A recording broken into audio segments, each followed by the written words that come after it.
Hoy nos toca analizar el Salmo número 14. Tiene solo 7 versículos, muy cortito, pero con mucho significado. Lo primero que nos interesa saber es quién lo escribió, en qué circunstancias y bajo qué contexto histórico. Sabemos que fue escrito por David, pero aunque no se puede determinar con certeza la situación exacta que inspiró la escritura de este salmo, se cree que pudo haber sido compuesto por David cuando éste huía de la persecución del rey Saúl o mucho después, cuando huía de Absalón, su propio hijo, quien había asumido el poder y lo perseguía para matarlo. Aunque no sabemos con certeza los detalles, el mensaje que tiene este salmo trasciende el marco histórico y también puede aplicarse en la actualidad. En el versículo 1 leemos: dice el necio en su corazón, no hay Dios. La ciencia ha avanzado muchísimo. Hoy son muchos los que dicen, no hay Dios. Dios ha quedado obsoleto para el pensamiento científico y en general para muchos de los que creen que la ciencia tiene todas las respuestas. Stephen Hawking, una de las mentes más brillantes de la ciencia, no creía en la existencia de Dios y decía que Dios no era necesario para explicar el origen del universo. Al que piensa de esa manera, aquí la Biblia lo llama necio y continúa diciendo: se han corrompido, hacen obras abominables, no hay quien haga el bien. Tal vez nos preguntemos, ¿qué tiene que ver si creo o no creo en Dios con mi conducta moral? ¿Por no creer en Dios voy a ser corrupto? ¿Voy a hacer cosas abominables? Yo no tengo la respuesta. Solo te puedo dar mi opinión personal. Yo no creo que Dios te juzgue ni te mande al infierno por no creer en Él. Conozco muchas personas que dicen ser ateas y son muy buenas personas. Y también conozco otras que dicen creer en Dios y su conducta deja mucho que desear. Gracias a Dios que soy ateo, decía alguien, sin darse cuenta de que se estaba contradiciendo. Yo no creo que existan personas absolutamente ateas.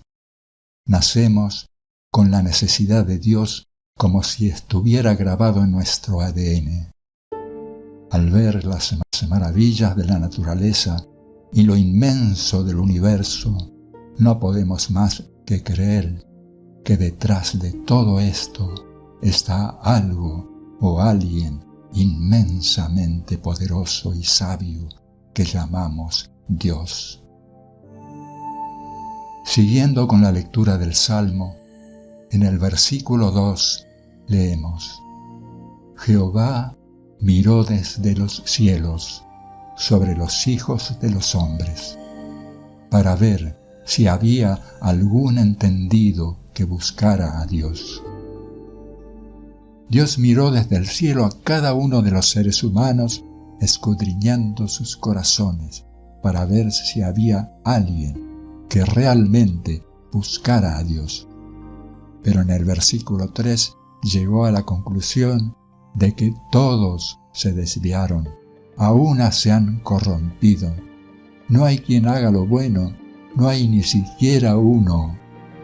Y se pregunta en el versículo 4, ¿no tienen discernimiento todos los que hacen iniquidad, que devoran a mi pueblo como si comiesen pan, y a Jehová no invocan?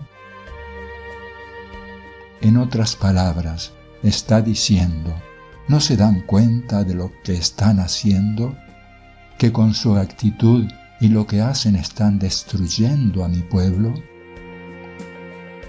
Pero ellos temblaron de espanto, porque Dios está con la generación de los justos.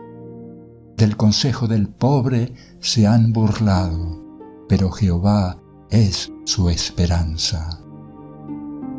Aquí vemos que no todo está perdido, que hay una generación de justos que busca a Dios. La generación perversa se burla del que cree en Dios. Pero tiemblan de espanto porque ven que Dios está con ellos y los protege, y son su especial tesoro.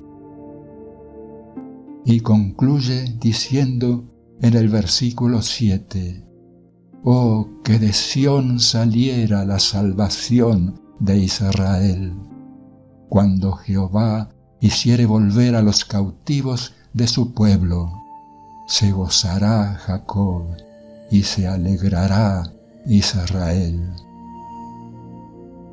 Este verso expresa el anhelo del salmista de que la salvación y la liberación provengan de Sión, o sea, de Jerusalén, y que los cautivos sean restaurados a su tierra.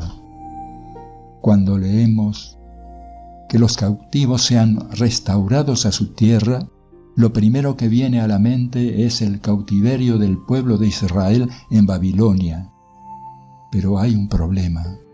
David vivió muchos siglos antes de que esto ocurra, y no pudo escribir sobre un acontecimiento futuro a menos que consideremos que el Espíritu Santo lo haya inspirado a escribir algo que sucedería en el futuro, y esto sería una profecía.